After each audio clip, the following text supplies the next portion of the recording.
right, brother. How you doing? Hey, pretty good, man. It's been a pretty long day for me, man. I got up this morning at about 4:30, decided I wanted to go do yoga at 5 o'clock from 6 o'clock. So it's been a pretty long day. I put out on Twitter today, may have to take the day off next year, National Signing Day 1 and National Signing Day 2, so we can keep up with all the information going on. But really, congratulations to all these, these student athletes that signed letters of intent, not just in National Signing Day 1, but in National Signing Day 2. That's something big for these guys, man. All the hard work they put in, obviously over the last, 14, probably 10, 12, 11, 13 years, man, from playing football, Little League, all the way up to where they're now right now. It's allowed them to be in the position they're in. So really excited, man, to talk about this recruiting class. So again, like you said, we had the number 17 recruiting class coming into today. We were able to sign 3 guys. One we already knew had a letter, or pretty much was going to commit and sign in the early signing day. Number 1 being Ishmael Ibrahim. Again, he's the 3rd highest rated player in this class. The third highest ranked player in this class, a true cover corner. We did a commitment corner on him. Rangy, long, able to turn up and run with receivers and knock balls down. Seems like Sark was really impressed with his cover skills. Your thoughts on the issue? With Dallas Campbell. Yeah, I definitely. Obviously listening to Sark's press conference on the way home. He's talking about obviously his length, his physicality that he's going to bring to that secondary. Obviously, he went through some issues leading into National Signing Day 2. I know he's thankful for the opportunity that the last coaches gave him, and now these coaches give him for, as a second opportunity. And I think he's definitely going to bring some depth to that secondary class moving forward. Long range guy that's going to be able to come down and make tackles, but at the same time be able to obviously turn his hips and be able to probably be a boundary corner, man, or put him out there on the island and let him play and play his wide receivers hard, man. And then next is obviously David Albiara, defensive end out of Mansfield Legacy. I know Byron Murphy put out a tweet earlier today saying, man, they made a mistake having both of us on the same defensive line. I know this went all the way up until the last minute, but it's funny because he had a signing day and they thought that he was going to choose between really probably Notre Dame and Texas, but he had a video screen that had the Texas logo on the back of it, and they're like, well, there's no secrets here. So when they went into that National Signing Day, they knew that they were going to get him, and he, at one point he was leaning to Notre Dame, and maybe somebody that defensive back coach, help bring back in the fold, from Notre Dame. So, but hey, you're going to need some defensive ends, defensive linemen. Obviously going to need depth there moving forward. You try to play as many guys as you can on Saturday, and he's definitely a get. Kind of go back to Byron Murphy, man. I kind of want to just ask your question, man. Who do you think the most undervalued really commit in this class is, man? If you go back and look at the commits, from National Signing Day 1 and 2, who do you think the most undervalued commit is? Right now, getting a chance to watch Byron Murphy the last 4 or 5 playoff games, we talked about him being from alma mater, DeSoto. Felt like if he was 2 or 3 inches taller, 2 inches taller probably, he'd have been a 5-star. He put up better stats than Shamar Turner, the all-everything defensive lineman who's going to A&M, who plays on the same defensive line. But I really, really want to go and watch some Keithron Lee tape. 3-star out of Bryan. His numbers, he kind of reminds me of when I looked at Billy Bowman the first time. On 130 touches, 65 rushing attempts, 65 receptions, went for over 1,700 yards and scored 25 touchdowns. So 25 touchdowns and 130 touches. So his touchdown to touch ratio is very high. So I really want to get and look at Keithron Lee's tape. But currently, as I see it, Byron Murphy is probably has the highest ceiling, I would say, and probably the most undervalued by the recruiting services at this point. I definitely agree with that too. As far as obviously 3 stars go in this class, and again, your 5s, man, their 5 stars can come in and unfortunately be duds, and your three stars can turn into diamonds, man. So you never know what you're going to get in these 3 stars. To me, it would probably I'm going to go with Byron Murphy as well. Man, he's stud, dude. We've had an opportunity to watch him on multiple occasions. Obviously, through the playoffs, me and you obviously graduated from DeSoto, his alma mater. So obviously, we've had an opportunity to watch him in multiple games. Man, he's a stud, dude. He's quick, man. He's quick twitch, and he get by those offensive linemen pretty fast. I think the biggest thing with this recruiting class, offensive side of the ball. I was going to go Jonathan Brooks because of classification, but I really like Charles Wright's film and where he was, slotted by the recruiting services. I think he was very underserved by the recruiting services as well. So on the offensive side of the ball, I'll do Charles Wright / Jonathan Brooks. I think they got on Jonathan Brooks, but I think it was really, really late and threw him that 4-star when he probably should have deserved it when he started his senior year versus the very, very end. I'm going to say, obviously, Charles Wright is a 3-star. Jonathan Brooks, the season he's had, and I can tell you that obviously missing LJ Johnson, obviously it's a miss. You want to bring your top guys into, get them to commit to University of Texas. Is it a loss? I just don't think it's the biggest loss as what you currently have. Obviously, Jaden Blue in 2022 class is not officially, signed to the University of Texas, but to get him to commit and know that you have Bijan Robinson, who's going to be around for another year. Then you have Roschon Johnson and Jonathan Brooks, and then Jaden Blue in a 2022 class. You have a really, really, really, really deep, and that's not to discount, the other guys that are in that running back room, but going forward, I don't think running back is a depth issue, losing LJ Johnson. Obviously, you would like to have him, number 4 running back in the nation. You would definitely like to have him. But I don't think it's the biggest loss is what it seems like losing the head-to-head battle to the team out east. Does that make sense? Right. Because I don't see a need to fill that running back room at this point, because we've said the same things we were knocking the coach for last year. We're expecting to see. We expect to see Bijan Robinson get the ball 20 to 25 times, Roschon get the ball 5 to 10 times, and that's your 35 carries for your football game when they run 70, 80 plays. And then again, like a guy like Keithron Lee and other guys who are versatile, like a Jake Smith, get a couple carries. Jordan Whittington maybe get a couple of carries in a ball game. I don't think you need 3 or 4 running backs again. You talked about Bijan coming back, Roschon coming back, Daniel Young opted back in. Mm-hmm. Gabe Watson, Jonathan Brooks, and now Jaden Blue from the 2022 class. Again, roster management. Like, if I don't need 5-star running backs when I don't have the depth of offensive line and inside linebacker that I need. So I think this coaching staff is going to be methodical in decisions they make going forward, thinking the whole roster in mind versus, hey, let's just get as many 5-stars. And again, you don't turn down great players. Don't get me wrong, but if you need depth at offensive line and you got a choice between a 5-star offensive lineman and a 5-star running back, to me, you got to go OL at this point with this roster and save those scholarships for those guys. And again, he said we've got 4 scholarships remaining. He's going to look at the transfer portal to fill those. But yeah, I like these 3 guys that we got today in the program. And like I said, I don't think Johnson's near miss is most folks think. I want to make sure we talk shit here, man.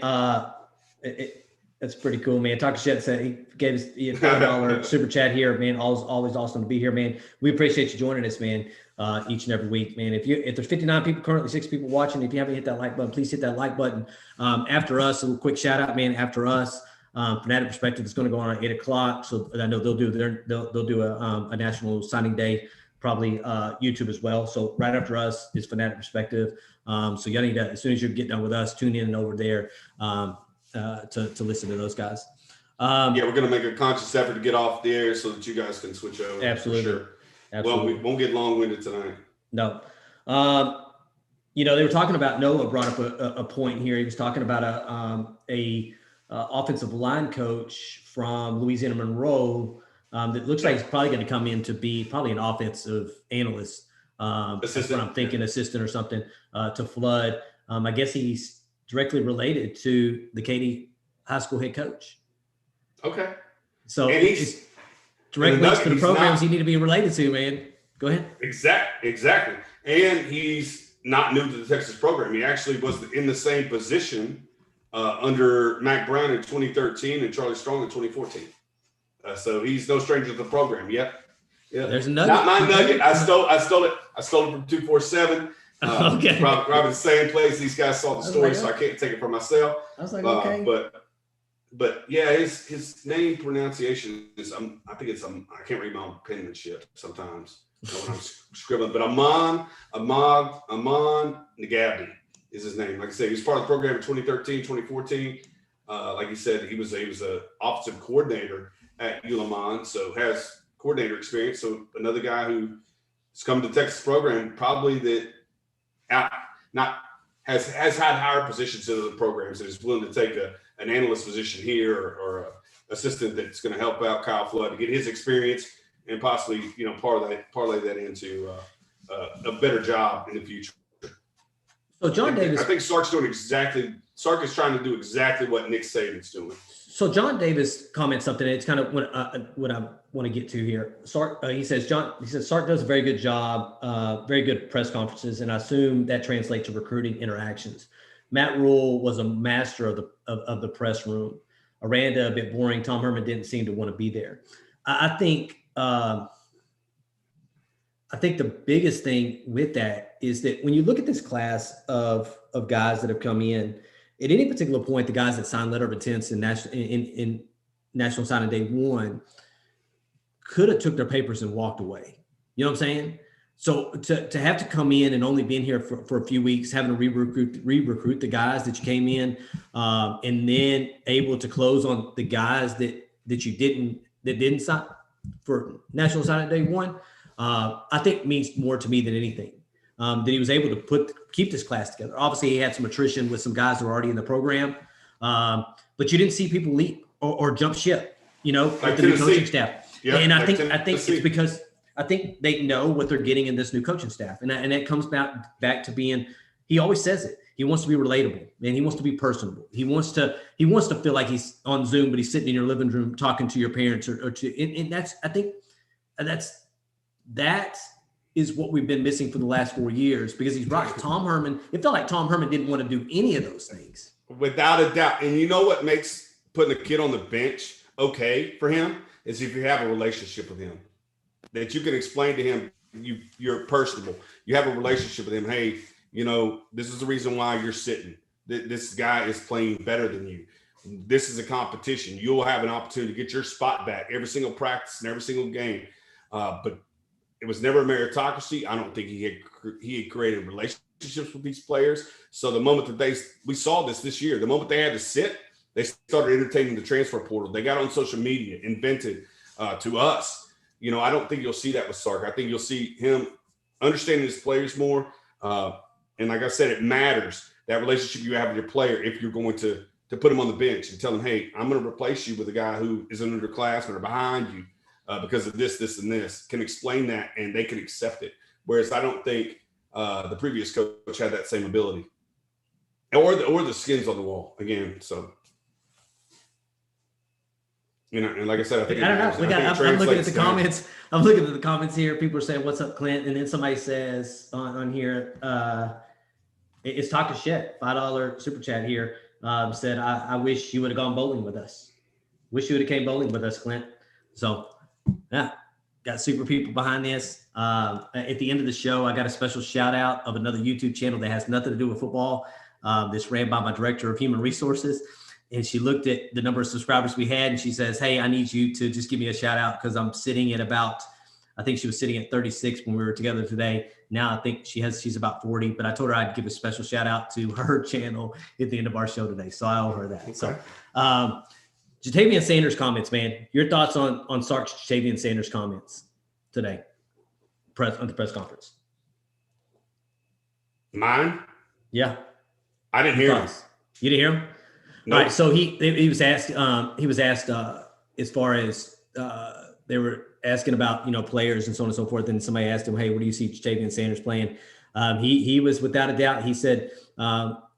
Defensive end is probably going to be his first position that he plays, but don't be shocked that he doesn't have a couple of packages. He don't play on offense, but I'm not going to tell you he's not going to play both ways, man. Extremely talented, but I think right now the way that the tight end room currently looks with the guys that you have in there currently, I think it'll be harder for him to get playing time on the offensive side of the ball first than it would the defensive side of the ball, because he thinks that he is missing people as far as the inside linebackers and as far as defensive depth goes. So definitely probably going to see Tavion Sanders playing a little defensive end at the end of the year.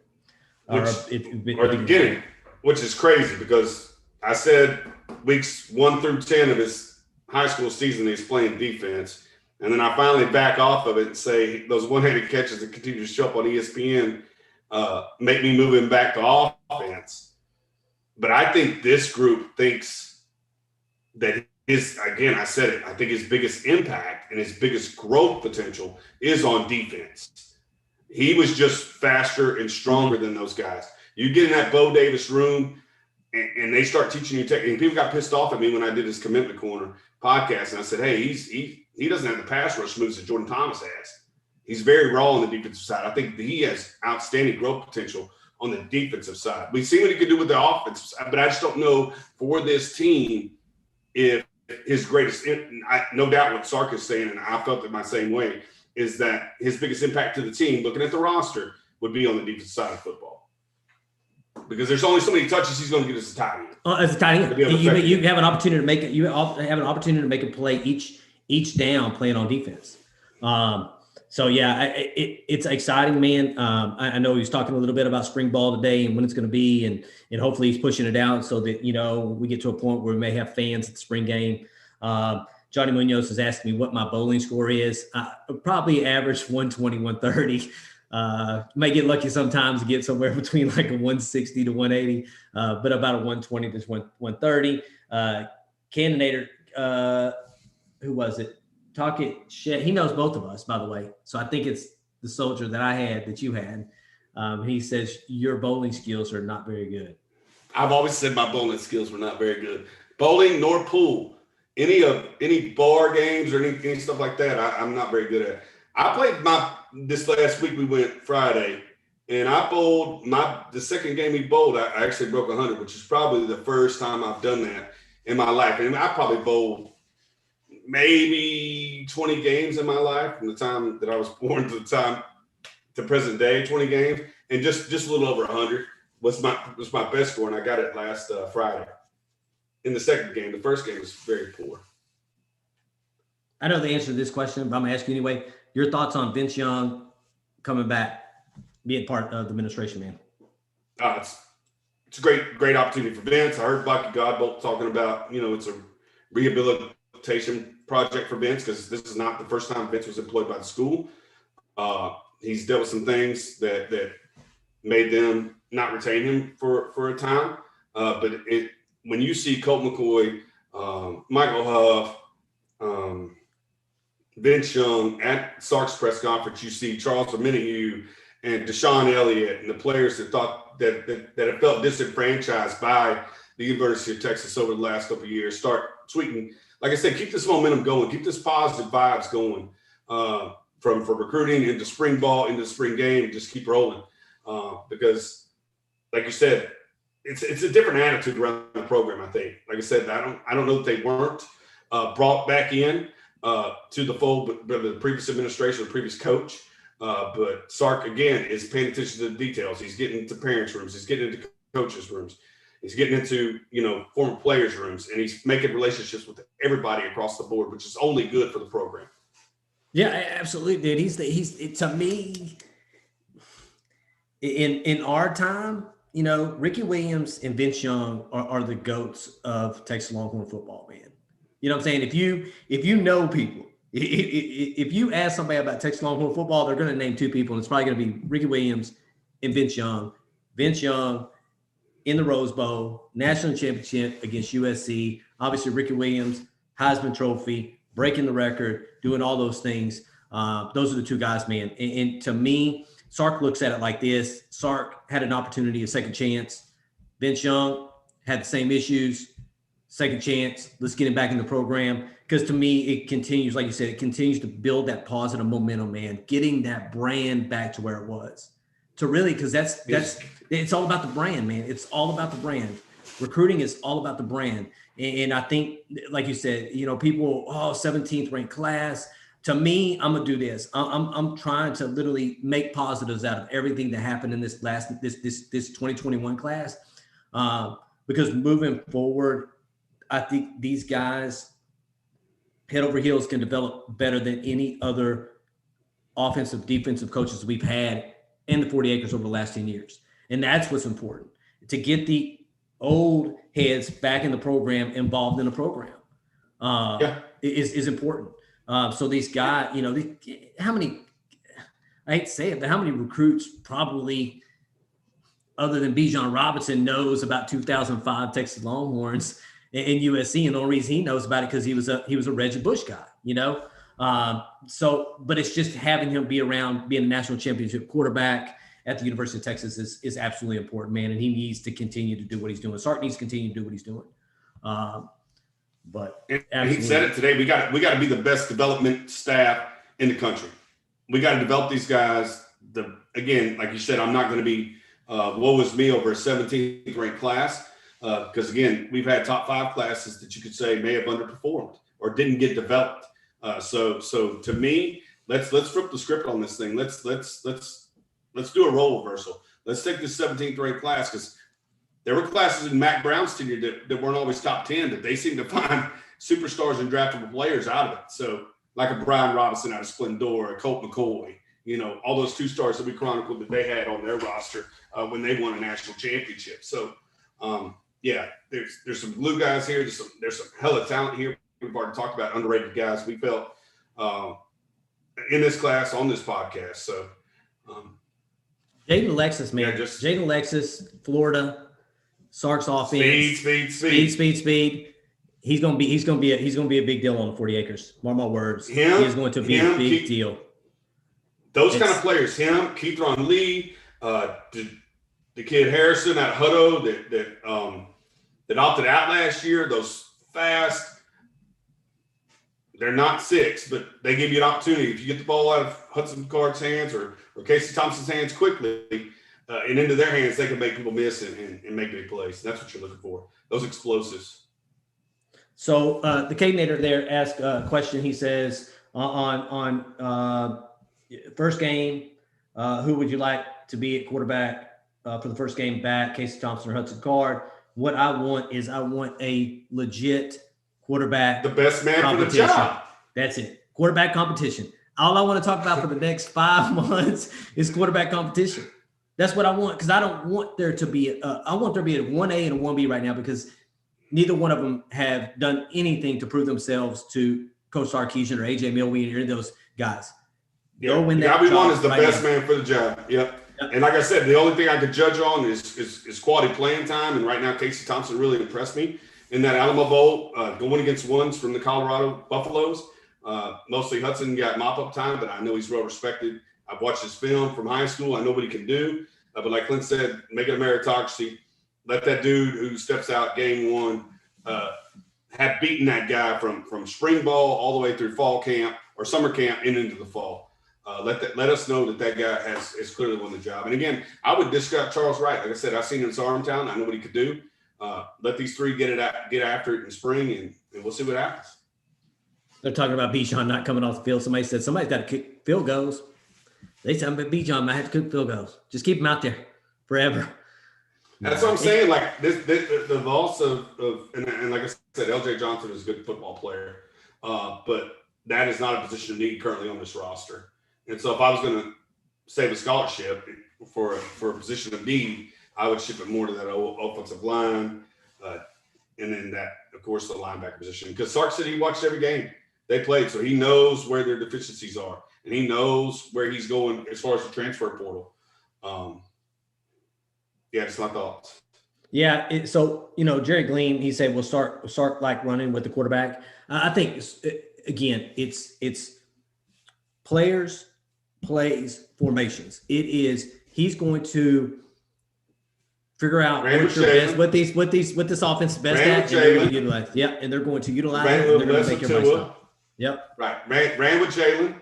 Ran a little less with Tua, and ran a whole lot less with Mac Jones. Yeah. So he's gonna fit his game plan, like he call his plays, because again he's the play caller around his team's skill set. Like Clint said, they're gonna put the guys in position to make plays. If I give you a number between 1 and 10 right now, all right, because Quinn Ewers obviously is Ohio State guy. He's not coming back to Texas. And at this particular point, with the nice Twitter that he put out the other day with the Ohio State stuff on the big rack that he had there, I just don't see him coming back to the Texas, man. Malik Murphy, 5-star quarterback out of California. Between 1 and 10 right now on the hot level, where do you think we're at with Malik Murphy? I said 7. Like I said, we just joined Twitter or this channel. Me as a person had just got introduced to Twitter in June, and so like I saw a tweet from Kamari Wilson today with running shoes saying 2022 UT these edits, man, and I'm like, Clint, is he committing? Have you heard anything about him committing, or is he just flirting? Like the Noah Fords, the KD 35s are tied to these kids that we are, but he does a lot of flirting with the University of Texas, and I don't think for no reason. So I'm going to give it a 7, probably. I think at the end of the 2022 class, man, Malik Murphy is your quarterback for this class. And I think it's going to happen. I've watched this film. I think it's going to happen sooner than later, man. I think it's going to happen sooner than later. Yeah, so I watched this film, sophomore film. Again, he lost his junior year, for you guys that don't know. He plays out of California. He lost his junior year to COVID. So what's out there on Huddle is the sophomore film, but it's very impressive. Yeah, I seen 73 on the run with so Johnny Srop seen the same film I have. He's very impressive. Big quarterback. The guys that know got him at an 8, 9, or 10. Yeah, Noah's got him at a 10. Katie's got him at 8, 9. I think the worry last night, I was reading some boards last night, and it's like, well, he doesn't have enough on film. Or he's already 6'4.5", and he weighs like 235 pounds, and he's a sophomore going into his junior year. Big guy, right? And it felt like people were trying to figure out reasons why we didn't want a 5-star quarterback. And then I got to go back in my mind and says, when's the last 5-star quarterback we got? 1, right? And then number 2, if there's anybody you're going to trust in this organization to be able to figure out what quarterbacks you want them to become, it's going to be your head coach. Carson Palmer, Matt Lyon. He's been doing this for a long time, man. Like it was funny because they were trying to find like negative reasons why you didn't want him to commit. And I get it. Quinn Ewers is a once in a lifetime quarterback. I'm not going to take that away from that dude. Is Klubnik is an Austin, Texas guy.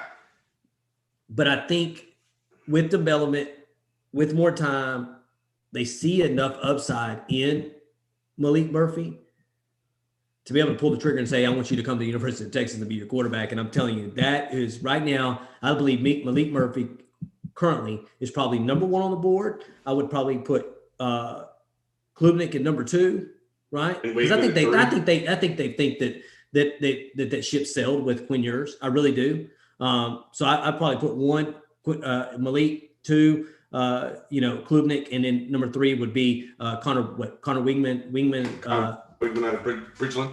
But all quality, quality quarterbacks. Like you're not missing with any of those guys. You're going to have your preference. Again, I think Cade outplayed Quinn in the state championship game. So if you were to not see recruiting rankings and watch those two go mano a mano in the state championship game, you probably walk away and think the Westlake quarterback was higher rated than the Southlake quarterback.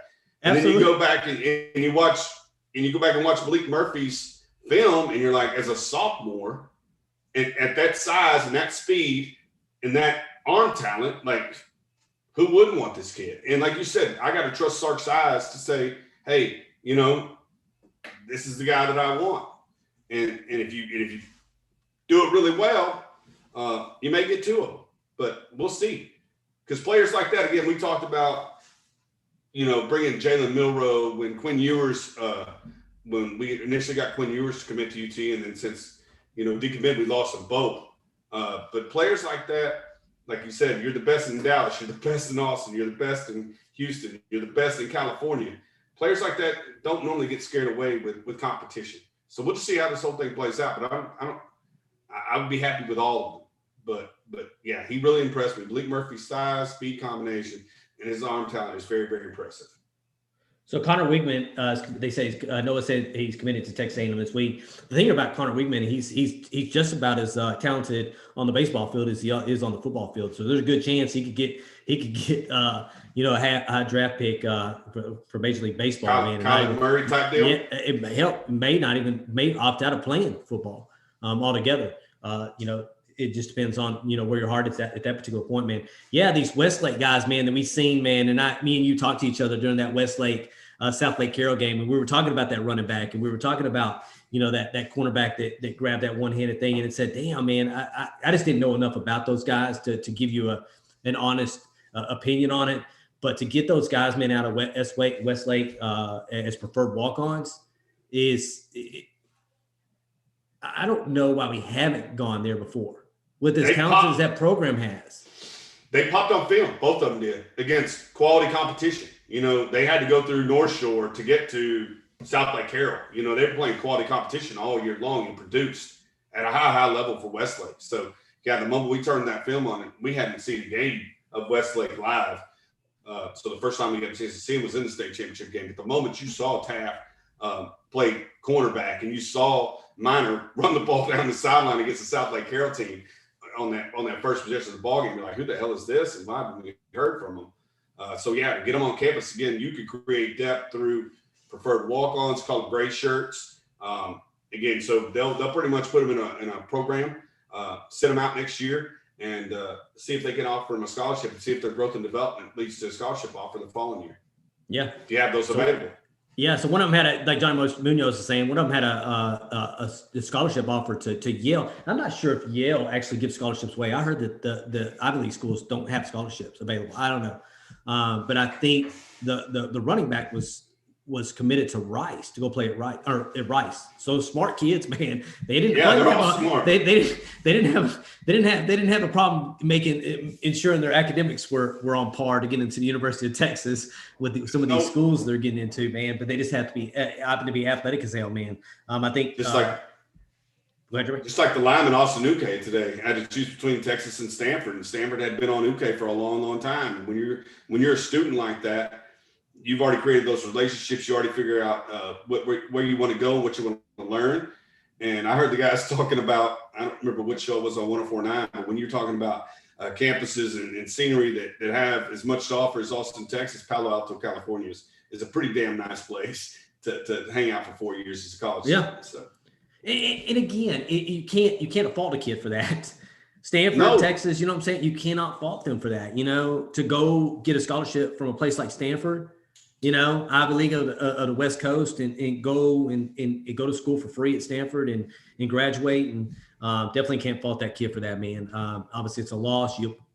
Offensive line in this class it definitely took a hit as far as numbers go. I do like the guys that we did bring in, but as far as numbers go on the offensive line, definitely didn't do what we necessarily needed to do to get these guys in. Yeah, to me, again, Noah was talking about the guy, that's coming from the University of Louisiana Monroe, and then going into Westlake. He's learning how to build these relationships with the important head coaches in the state of Texas. Katy, Westlake, and then you have Banks that's down there in South Dallas where we're from. That's his area. So he's going directly to those coaches that you need to go to, man, that have all the talent in Texas and win, these state championships. And they're probably influential in their regions, their coaching committees. So the Katy head coach and the Dodges, both the South Lake and down at Westlake, probably carry a big stick in their communities. Katy has what do we say, 9 high schools? Yeah. So the head coach of Katy's saying, hey, I met with Coach Sarkeesian or Coach Flood or Coach Davis, and they're stand-up dudes when the guy from, Katy Taylor calls him and says, hey, what are the coaches in Texas like? He can speak on their behalf, So like you said, you never leave a stone unturned. And again, we saw them go to work as soon as they got here by reoffering as many guys as they possibly could in this 2021 class, let them know that they really had a scholarship for them. Some did not pan out, again, because relationships were established months and months before with other programs. But again, you can see with the 2022 class, it's all gas and no brakes. Cannonaded. They go from coast to coast, offering kids from California to the 2 offensive linemen from Virginia.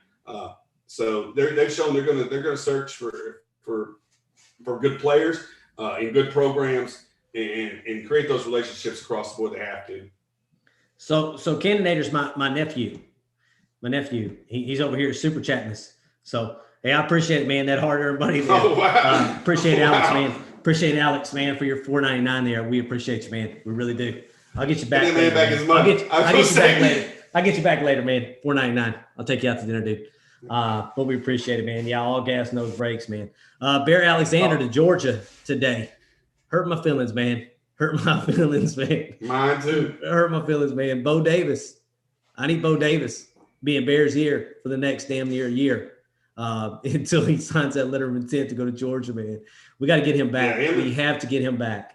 Him and Byron Murphy were probably the 2 most dominant defensive linemen I saw in the playoffs. I watched Barry Alexander play against Longview, and he just dusted them all. And there's great athletes in Longview, big offensive linemen, and he just beat them off the ball, like you said, with that quick twitch that we were describing Byron Murphy having earlier. We needed Big Bear. We still do need Big Bear. Can you imagine an offensive line with Alfred Collins and Big Bear? As Alfred Collins would be a junior at the time and Big Bear would be a freshman. But Tavondre Sweat type body, quick twitch, just would feel the middle and make a lot of plays. Yeah, so we need to get in his ear up there in Denton and make that happen. Johnny Williams said a Whataburger with money in the bag for your nephew. Laugh out loud. Josh Young said bag of money. We do, though, man. We got to get him back. And I can't – honestly, I guess it's better for him to commit this early now and then have an opportunity to flip him, over the next year. It just surprised me that he did pull the trigger this early, decide to commit. I think that's what surprised me. But, Georgia maybe where he wants to be at, but yeah, Bo Davis needs to get on Barry Alexander this coming year, man, and get him back to the 40 acres. I got a question like Malik Sela. Let's go back to Katie, right? So Malik Sela, 2022 guy, had already committed to A&M. Texas staff comes in, reoffers Malik Sela. He tweets out, "Hey, I was just reoffered by the University of Texas." Sometimes is that trolling or are these guys really considering? Because in my mind, if I'm committed to Texas A&M, why would I put that I'm been reoffered by their chief rival in the state if I wasn't interested in going there? Or is that just something that you feel obligatory that you have to do once somebody offers you to recognize it on social media? So part of me says it would be a respect thing to say, hey, I appreciate the offer. They re-offered me. But at the same time, if you know that you're going to commit to your rival school, Oklahoma, Texas A&M, and Texas re-offered you and it wasn't out of respect, I probably wouldn't do it. I'd probably just keep it in the phone and say, hey, thanks, Coach Sarkisian or whoever the coach that offered me was. And say, hey, I appreciate it, but I'm sticking with one of those teams. But do I think they troll? I don't know. Maybe that's a question for Katie 35 and Noah, man. Noah seems to think that he was trolling. So that's your answer, because I think they would know better than me and you. Because they have conversations with these guys, more than we do. That's why I really. I'm not a high school senior either. So to me, mindset may be a little different, you know what I'm saying? Right. But people are talking about, Bobby Taylor, putting out, some stuff the other day about University of Texas. Is that a troll? I don't know. To me, I take it for what it's worth, and I'm like, hook 'em, and I throw up the hook 'em sign and 100% the check mark and say, let's roll. You know what I'm saying? But they could be trolling. I don't know. We're on Twitter. We see the things, we retweet, and we put check marks. So Texas Homer, Utah, and Georgia have been being way too obvious lately. Yeah, Utah is getting everybody, that's leaving other schools, man. They're like Oklahoma of the West Coast. You know what I'm saying? If people are leaving, they're going. I don't know. They picked up 2 quarterbacks, transfer quarterbacks in a matter of 3 days. Yep. I don't know, man. Somebody saying check that Chick-fil-A bag. It may have currency in it. Oh man. No, I just had a question. Yeah, because I see it all the time. Like a guy will commit, and me as a person, once I told a team that I was interested in them or was essentially going to sign with them, the next time signing day rolled around, I would probably limit. I know the phone calls probably don't stop to these athletes, but I probably wouldn't put it on social media that I was reoffered by this university unless I decommitted from another one. That's just me. But like you said, that's a mind of a 44-year-old and not necessarily an 18-year-old. See, David Williams, he's the same way. I do not think Malik Silla ever had a legitimate interest in Texas. I also do not think that he has the character to be disrespectful. So and that's what I'm saying. It's an acknowledgement, right? Yeah, acknowledgement. Yeah. Thank you. Hey, I appreciate it, David. Absolutely. Yeah, to me, it could have went 3 ways. That 1, you were trolling. 2, that you had a little interest, and 3, that hey, I really don't have interest, but I really appreciate the offer. A scholarship to the University of Texas is a big deal, and I really appreciate you guys offering. Hell yeah! Regardless if you're going somewhere else, that's huge. I was going somewhere else with this, and I lost my train of thought. And I'm trying to think. I lost my train of thought. Best. So looking at this 2021 class, best position group, man. 2021. D-line, outside linebacker. Yeah, Jordan Thomas, Byron Murphy, Abiara, and then, like I say, because you can do a lot of things with the Blackwells, the Harrises. You could drop them down. Just that, I would say the front 7. I'm excited about the front 7. But then again, you got high-ranking dudes like Ishmael Ibrahim, Coffee. Really like the defense. But I'll say the front 4. Give me the front 4. Yeah, to me, I'm gonna say those linebackers, man. I think the linebackers were a need that we needed to get, and that's something we could not lose out on this cycle. So obviously with Derek Terrence Cooks, Maurice Blackwell, hell, you can Derek Harris Jr. He's considered a weak side defensive end, but 6'2.5", 215 pounds. Hell, that's a damn really a linebacker. That's Kwiatkowski's linebackers, inside linebackers. I'm gonna say that group, man, because I think that was a can't miss. I think that you had enough. I think you had enough depth at this particular point on the defensive line that it wasn't going to hurt you if you didn't do as well as you did. Same thing with the secondary. Obviously, losing a couple of secondary guys in Xavier Alford and Jalen Green to the transfer portal helped. That hurt a little bit. You got a nickel corner and obviously a cornerback hurt a little bit, but I think you still have the depth there with Darian Dunn coming in. Also, you had your transfers. Your transfer guys in Ovi Ogofu. I guess that's how you say his name. Thornton. Also outside linebackers made. So I think in this class here with transfers and the guys that you've nailed down in that 2021 class, I think the linebacker core was probably the best position group in this class moving forward. I'm excited about the defense. Like we said, we had a lack of most of our guys that we got on the offensive side of the ball in skill positions. Again, a lot of wide receivers, tight ends with Gunnar Helm, and then running backs with Jonathan Brooks. Again, that's why that 2022 offensive line class, again, I wouldn't be surprised if they took 2 out of the 4 remaining scholarships they're going to search the transfer portal for, that 2 or 3 were offensive linemen at this point. Maybe he talked about inside linebacker depth, maybe a couple of linebackers and a couple of offensive linemen, because I think you're good, like you said, with Darian Duncan and place Jalen Green. I think that solidifies that. We talked about this with Caden Stearns and Chris Brown both leaving for the NFL. Safeties were going to be an experience, but then again, we didn't see a big fall off from the talent level that we currently have. Just would like to see how those 5 line up, because we think we got a couple of Swiss Army knives back there that can double down as a nickel corner and play safety.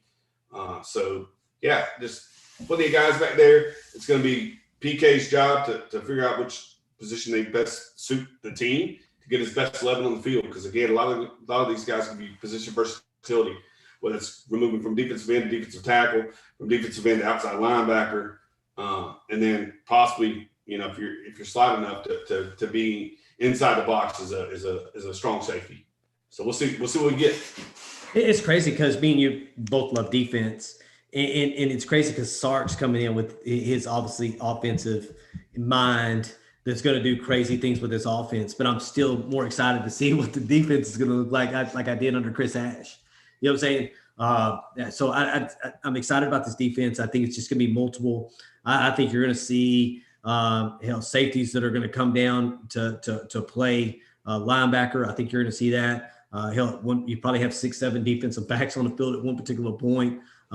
Really, really excited to see this defense, man. Really like this defensive staff. Lots of skins on the walls with each one of these guys. Obviously outside of Blake Gideon, these guys have either played at the FCS, championship level in Choate. Kwiatkowski, obviously with UW, Bo Davis, defensive line. It's Notre Dame. So I'm definitely excited about this defense moving forward. No, like you said, you can have one possession where you got 2 guys with their hand on the ground, and the next possession you can have 6 guys with their hand on the ground. Hand on the ground, or just 8 guys roaming around the line of scrimmage, nobody's hand on the ground. That's the versatility and scheme. Again, show as many different things as you possibly can to make the offense game plan for you, and you do that stuff in the preseason when you're playing inferior opponents. But at the same time, that's what allows you to get 4 deep in your roster, and then show max sets, max personnel to give the offensive and defensive coordinators to the other teams. So we have 117 people in here. I've been saving this. We got 117 people in here right now. If you don't mind hitting that like button, but I also want to see a horns up for everybody's excited for NCAA football to come back out with a reboot. Give me a horns up, man. If you're excited about that here in the chat, man, definitely excited about that. I've been playing 2010 for the last couple of weeks when I have an opportunity. Currently doing that, but definitely excited about this new NCAA this football that's coming out. Very, very excited. So EA's going to do it. They're not going to do it for the 2020 this upcoming season. It's going to be for the next season, and then at that point they won't know where they're at with name, image, and likeness. So the guys may not look the same, may not wear the same jersey numbers, but doggone it, it'd be really, really cool to have that game back on the market. I'm buying it the day it comes out. Bijan Robinson going to be on the front of it. I think so. Bijan Robinson going to be on the front of. And it would. I'm telling you, Bijan Robinson going to be on the first one. Come back. It would be really, really cool if it looked like Bijan Robinson. You know what I mean? Like they got to come up with that number 5. Yeah, man. Like, I'm definitely buying mine. My 360 can't rest easy. Yeah, look at this. Dave Williams, I do not play video games. I run and work out. I don't either, David. Like, I have a PS4, but I play like Tiger Woods golf every now and then just to settle my nerves a little bit. But if they brought that game back, I would definitely have to pull the controller out, dust it off, and try to get the Longhorns to the national championship. Yeah, 2 things they said they needed to add to the game were the CFP and the transfer portal. and the hat picking the hats. They said if the picking the hats in there, it's not true. If you're not picking a hat during the recruiting process, at the end of the recruiting process, it's not real. It's not real. Somebody said up here, which I thought was cool because I actually seen I seen it the other day on Twitter. Ty Jordan. Yeah. Ty Jordan on there. I saw that edit too because his number is 22 and the season that's going to come out is 2022. Yeah, that would be a great respect thing. That would be really, really cool. Yeah. Kid out of Mesquite who passed away for guys that don't know. I'm pretty sure all said you guys know. in a recruiting mode where you can pay the players. Because the one I'm playing right now, it's like you got 10 hours per week to give them a call, and then you have to ask them questions, or you have to promise them things and doing all this stuff. There's no money involved. But if it's like, hey, I have a sack of McDonald's or a sack of, take this envelope. Hey, come by this street and pick it up. Going to that, man, Sark said something funny today in his press conference because they were asking about recruiting and Zoom and all this other stuff. He said, I think it's cleaned up recruiting. It's cleaned it up. What's that? Cleaned it up with the cleaned up recruiting with the obviously students visiting official and unofficial visits, doing those things. He said Zoom with these kids not be able to go on campus. He said it's cleaned up recruiting a lot because there's I think it makes used to be able to do things you used to be able to do. Host parties, parties. So it's kind of created a level playing field. Other than Alabama, who had the top ranked recruiting class ever, which is crazy. But because you don't want to look at the top five. You don't want to look at the top five. You don't want to because it includes guys like Brockermeyers and Kamar Wheaton, where they're coming in and stealing them out of your backyard and taking off with them. But 235 on the 247 composite is what it was. That's what national championships get you, and putting players in the draft. All things we've talked about. And again, you're not too far off. Josh Young said that Sark said we could easily been 10-0, which we talked about, or easily been 5-5. That's where you're at. And again, you were in that top five as far as recruiting football players up until this year. You had top five classes. You had the number 4, number 5 blue chip ratio.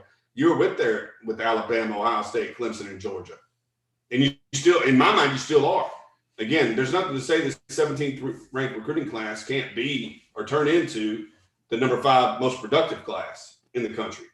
That's just a set of stars by a dude's name. And if they come in here hungry and this coaching staff can develop them like we think they can, and they stay hungry and it's a meritocracy and they got to fight for their position in practice and in the weight room and on Saturday afternoons, then there's no limit to what they can do. Yeah. Again, these coaches have experience. They have championship experience. You talked about that. Most of them played in the college football playoff. Well, shout out to Jeremy's internet tonight. I got a new router. Jeremy got a new router, and we didn't lose it tonight, which is the first time in a couple of episodes, right? Yeah. Wow. Wow. Yeah. I'm almost speechless. Yeah. We've gone 52 minutes without a disconnect. And I think we've been able to move our hands without freezing up too. I mean, you froze up at the very beginning, but thank you, Netgear. I won't dog my cable provider. I'll dog my router because that seems to have done the trick. Thank you, Netgear 1900. Yeah, new router. Right. Yeah, Jeremy's internet is the real MVP. Yeah. Hell yeah, man. We figured that out. That's good, man. That adds some undue stress that we didn't need in these situations. Clint has his off script stuff when he's got to take over the show by himself. He has to pull it out. So Sark said kind of like you did today. They were like, "Hey, you judge a recruiting. Everybody's recruiting class says everybody's recruiting class is the best on signing day, regardless of first or 30th, right?" He said, "You gotta. Where are we at in 3 years? Where are we at in 3 years? In 3 years, where does that recruiting class stand?" And I think that's important to understand because you're not going to if you develop players in 3 years, that player should be at a place where they have an opportunity to go to the next level. So we'll see where this 2017 class. They say these transition classes fall apart after a couple of years. We'll see how many people enter the transfer portal if they make it. And I like this class, man. I really do. They stayed loyal the entire time. They didn't back out of their commitment when they found out the coach was going to get fired. And there were some really good dudes, man, that me and Jeremy had an opportunity to have on our YouTube channel and talk to some of them. And they're really, really good dudes, man. But we'll kind of see where this goes. We'll see where it goes. And he said the same thing as you, man. It's not where you start at right now. It's where you finish at. And let's figure out where this recruiting class is in 3 years. He's more worried about developing what we currently have on the 40 acres moving forward. And like he said, the thing about it is that at no particular point has he ever taken a shot at the previous coaching staff or at the players they currently have. And he's went and looked at individual film to see where they need to close the loops at. Yeah, just my thoughts real quick on recruiting classes, and you're talking about where they end up. And recruiting services have no problem putting professional comparisons to these players, and we do it when we do their commitment corner. You know, like I'm looking at our Monty Winfield notes because the next probably 2 podcasts we're going to do for you guys is Jaden Blue and our Monty Winfield commitment corner podcast. But I'm looking up and I see our Monty Winfield a 4th to 7th round draft pick.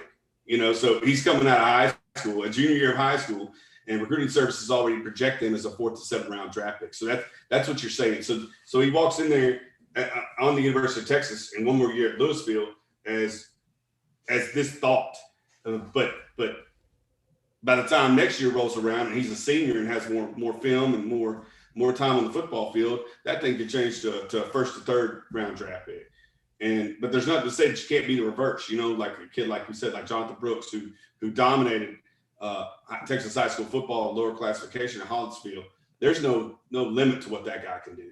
You know, but you won't see an NFL comp next to his name as a senior who's currently coming to the 40 acres.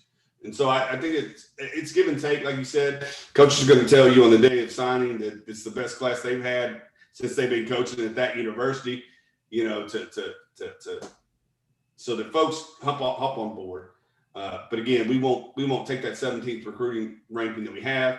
And there's a lot of teams. I'll just say there's a lot of teams behind number 17. There's an 18, a 19, and a 20. And again, you are the second best in your conference. And over the last 3 years, we're the number 1 team in your conference. So the talent is still there. Somebody's asking about Pole Assassin.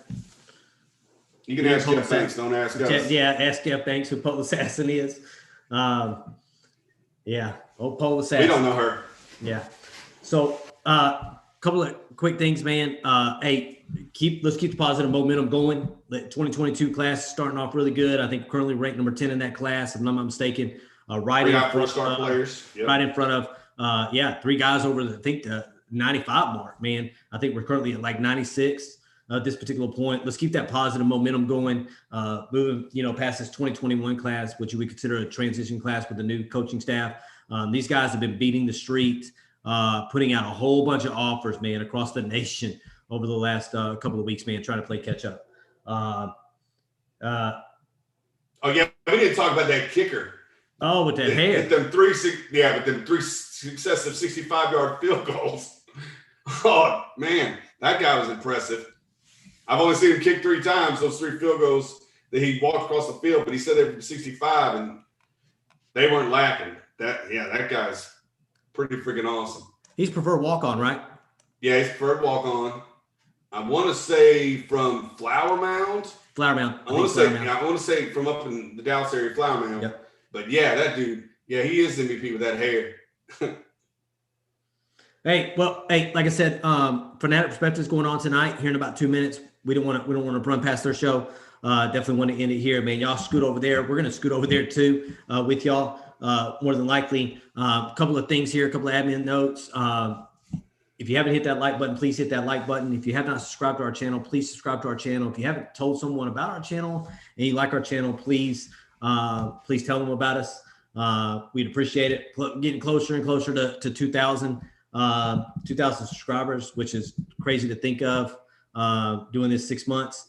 You can find us at Twitter at TX Football Talk, on Facebook at Texas Football Talk, and on Instagram at Texas Football Talk. There's one shout out I got to do. My director of human resources has got a YouTube video that's not football related at all, but I told her I'd do a shout out to her channel today. It's Everyday Gardening with Erica on YouTube. So go check it out. I promise I kept the promise. Go ahead. But let me shout out the producer's new channel. Oh, yeah. Lockbee's Floss Tube. She has around 80 subscribers. So check her out. Lockbee's Floss Tube, our last name, but spelled LOCK-A-B-B-E-E. She started her own channel. Graphic designer doing arts and crafts kind of stuff.